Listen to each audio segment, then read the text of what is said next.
The food you eat can really impact your mood. We know during these cold winter months, it's easy to just grab some comfort food, but it's Heart Month and we want to make sure that you stay on track. I know it's going to be really cold this week, so it's really hard to do that when you just want to be inside and cook up, some mac and cheese. But right. I'm here with Dr. Nita Bajor from Oakview Medical Associates, so thank you for joining us today. Thank you for having me. So let's first talk about this connection, because I think we kind of know it through Thanksgiving, where you have your turkey and you get sleepy, or maybe you have a big meal and you get kind of tired. So what really is this mood and food connection with our mental health? So there are many markers in our brain, one of which is called BDNF, brain-derived neurotropic factor, which is highly impacted by polyphenols, and polyphenols are found in healthy foods. Food impacts our mental health mainly by 5 main ways. One is it causes inflammation, which leaks pro-inflammatory cytokines. These are chemicals that are released into the brain, and they affect our mental health, cognition, and memory.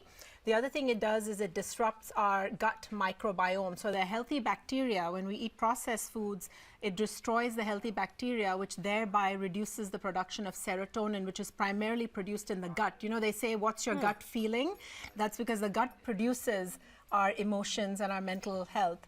The other thing it does is processed foods actually lack the vitamins and the essential nutrients like omega-3s and the vitamin Bs, the magnesium. So those deficiencies then decrease the production of dopamine, which is another important neurotransmitter. And then lastly, the other thing it does is it just creates a hormonal imbalance. So high-fat foods like trans fats will increase insulin resistance, and by increasing insulin resistance, it increases cortisol, which is a chemical marker of stress. Yes, and that produces more anger, agitation, fatigue, and mood and irritability. So eat healthy and you'll feel good. I think a lot of people know this, but what are the negative foods that can impact our mood? Negative foods, primarily I divide them up into 3. Number 1 is the ultra-processed foods, which contain, microwavable dinners, chips, any foods that have emulsifiers and the food stabilizers that keep liquids in its liquid form. Okay. Anything that is high in sugar that causes a sugar rise and a crash, that completely crashes our mood. Foods that are high in fats, refined foods, anything that, if you can't pronounce the ingredient on the back of a container, food label, then that means it's probably processed. I know, there's been several times where I've looked at a label and I'm like, what is that? And there's so many ingredients. All right, so what are the positive items to improve your mood? Yeah, that's a great question. The positive foods, number 1, are polyphenol-rich foods. Those are found in fruits, primarily the berry class of foods like strawberries, blueberries, blackberries.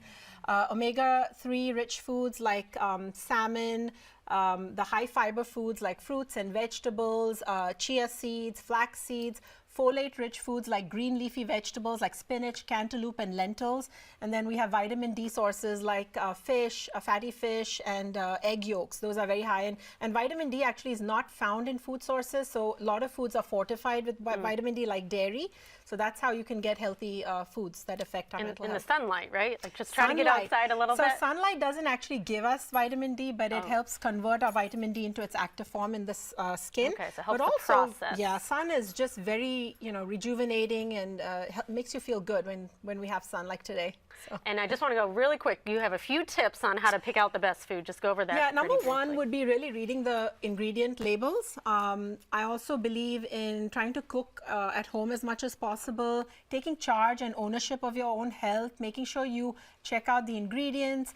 Any food that has one ingredient is pretty much safe. It's a whole food. And then buying local or organic, seeking cleaner alternatives. Our U.S. food industry has 10,000 chemicals compared to just a few hundred in other countries. So we really have a problem here, and we need to do everything ourselves to correct it. So. All right. Well, thank you so much, Dr. Bajor, for coming in. And again, some really good tips there. So just eat healthy and you'll feel better. I mean, that's right. Easy as that, Food right? Food is medicine, yeah.